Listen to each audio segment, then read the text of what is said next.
Hello everyone, Namaste. I'm your friend Shanaya Singh from India, and I'm the storytelling mentor of creative writing modern age. And today I want to welcome you to this lovely platform of creative writing modern age, season 5, episode 1. This year's theme is Stories for a Healthy Mind. And today I'll be narrating stories from the book Hope, written by Pragati Surekha. This book is about a child's healthy mind. The first story which I'm going to be narrating from this book is Ryan was a boy. He was always lost in his thoughts. So one day in a school, the bell rang. Ding dong. All the children rushed to the assembly hall. But as usual, Ryan was lost in his thoughts. Hmm, hmm. All of the other children went in big groups. Some went in pairs. Some walked alone. The people who are walking alone wish that they would be in those big groups. So Ryan's best friend, Avi poked him and ran past him. This is why he won all the sports day races. But still he was lost in his thoughts. Then one of his friends, Ryan, pulled him and dragged him to the assembly hall. He sat and was thinking something in the assembly hall when all the children were enjoying the show. He was thinking, why are my parents fighting? Are they fighting because of me? Last night, Avi's parents started to fight.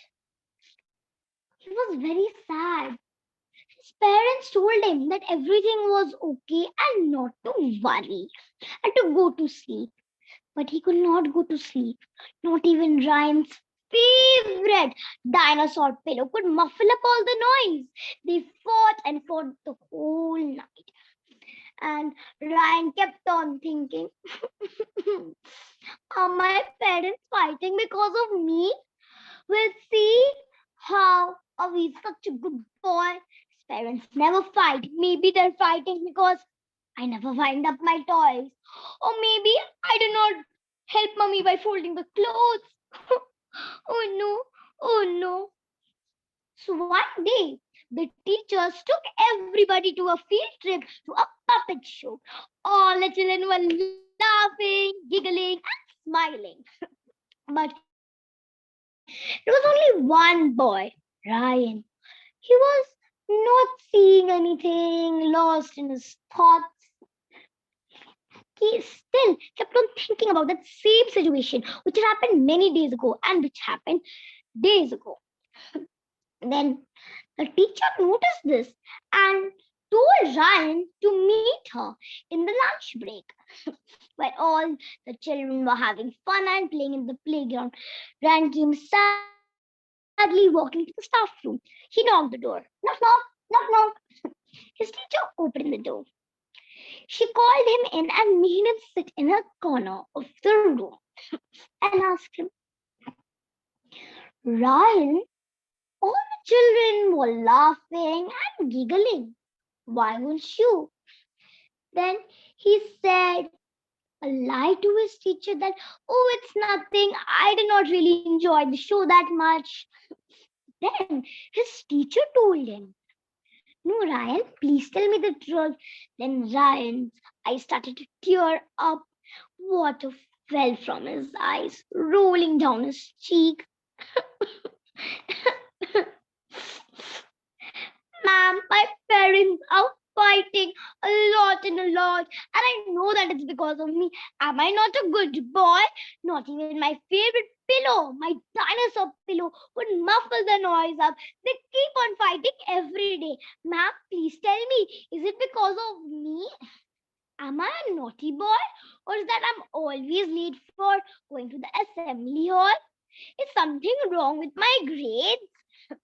Then the teacher told him, no, Ryan, the parents are not fighting because of you. There could be several house problems. Why would they fight? Because of you.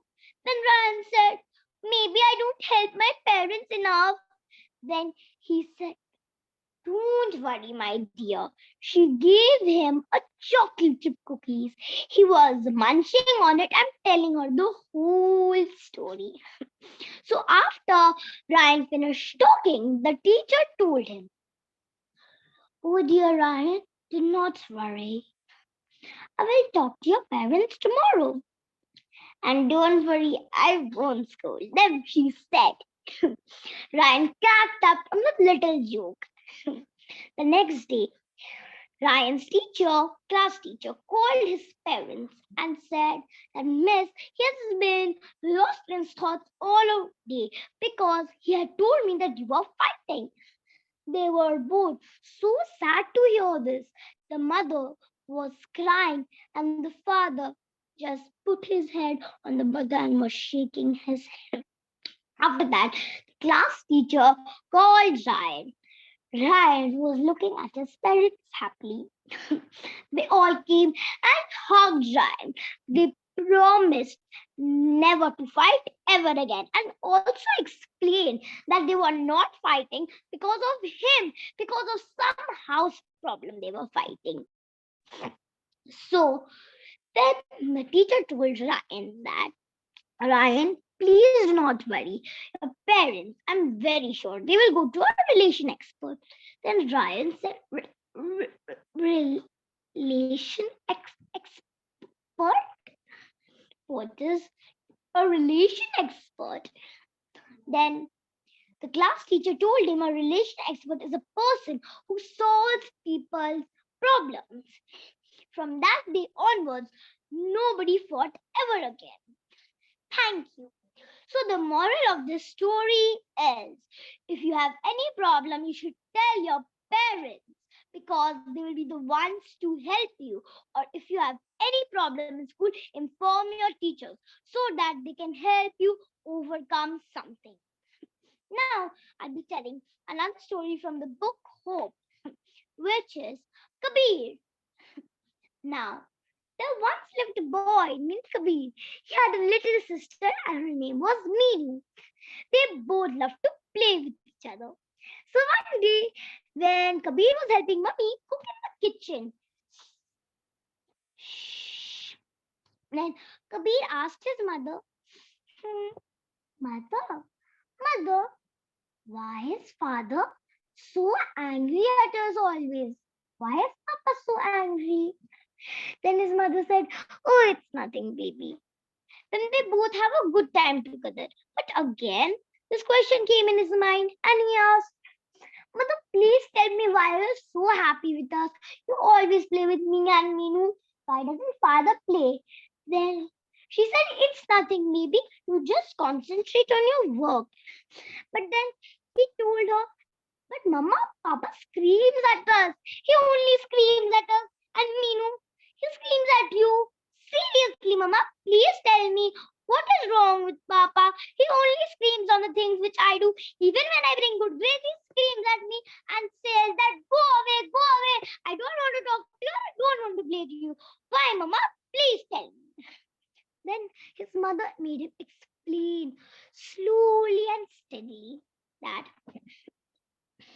baby, you are too young to understand this, but your father has some mental problem. Then he said, huh? What's wrong with Papa? Then she said, he has an order, a disorder, which is known as depression. Then Kabir said, depression? What is that? Then his mother told him, oh, my dear, this is why I told you you're too young to understand.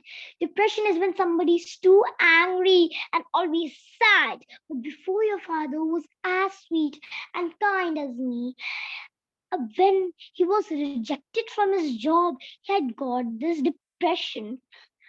Then Kabir said, oh, I feel so bad for Papa. Then He said that was Papa never liked this before.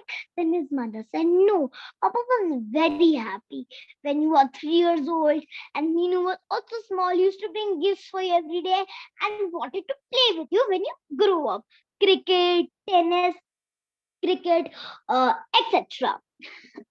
Then he said to his mother, Mother, how can I help Papa?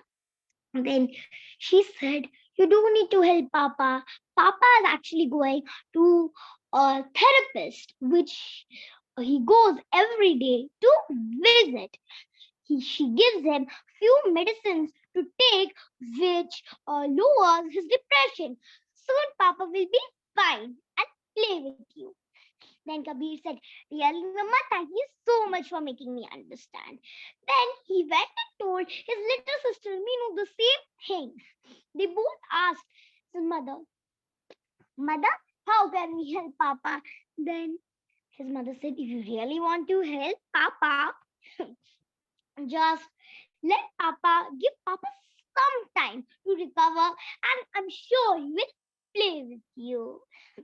Then Ryan said, okay, Mama, now how may me and Meenu help you? Then Kabir's mother said, now set the table. They all had a great feast together. So the moral of this story was always give someone time and understand their feelings. Now I'm going to narrate the last and final story, which is Shoma. Shoma's mother called out to her, Shoma, it's time to sleep. Please go to bed. Now, Shoma looked around her room twice. Now, Shoma loved to keep her room organized. She had a problem which is known as OCD. She had seen her bookshelf all unorganized. All the books were not in alphabetical order. All fell on the ground. Shoma took 1 hour to organize her bookshelf. On the time it was 10:30, she said, finally I could go to bed.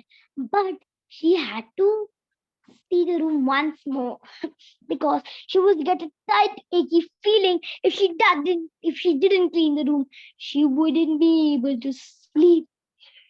Something made her get a tight, achy feeling in her chest. And she looked around. She knew it. Her brother or sister had ruined her desk. She had organized it perfectly. All the colors and the notebooks weren't in proper place. She took her time. She took 5 minutes to put the pencils in place and 10 minutes to stack the books. Math, science, English, geography, etc. Then she finally flattened out her bed sheets, pushed pillows on the side, snuggled up her little blanket with her favorite soft toy, and fell asleep. But suddenly she woke up in the middle of the night, thinking that, oh no, I had a nightmare. Had my sister or my brother taken out anything from my school bag? Oh no, let me go and check. She rushed up in the middle of the night, 12:30, and checked her bag if her bag was in order. She folded her napkin 3 times and kept it in the front pouch. She would be specific to her mother to keep her lunch box in the second chain of the bag and a water bottle in the side, a cute little cat water bottle. She was relieved that her brother or sister did not touch it. The next morning, she got up. She quickly had her breakfast. But before she had her breakfast, she took 5 minutes to brush her teeth continuously. By the time her brothers and sisters had got ready, they ate their tiffin and the bus left.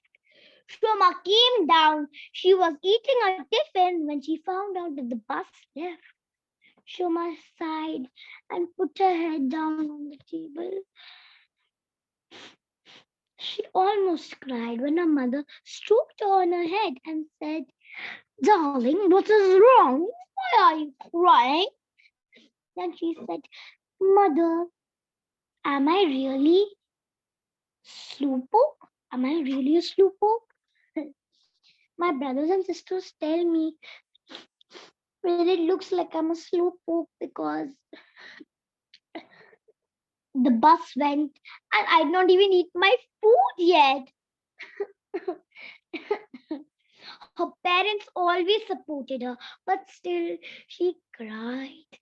Then, while she was having her food, her grandmother told her, "Why are you collecting peanuts? Just go outside and go to school." She was sad. She drank a glass of milk and had a banana, and her father took her in a car and left her. The next day, Shoma did the same routine, but she didn't want to be late, so she forgot to have her breakfast. But her mother stopped and said, "Please have your breakfast, my dear. Father will drive you to school." Then she said, "No, mother, I will be a slowpoke. See, mother, all my friends, my sisters, my brothers reach on school on time, and I get detention for being late." Then, days later, the family took her to parents took her to a therapist. The therapist told her not to worry, and from that day onwards, and days later, Shoma took her medicines of the OCD problem, and from that day onwards, she went to school happily. Thank you. So, my dear friends, the moral of the story: we should not run away from any situation. Instead, we should face it and fight it.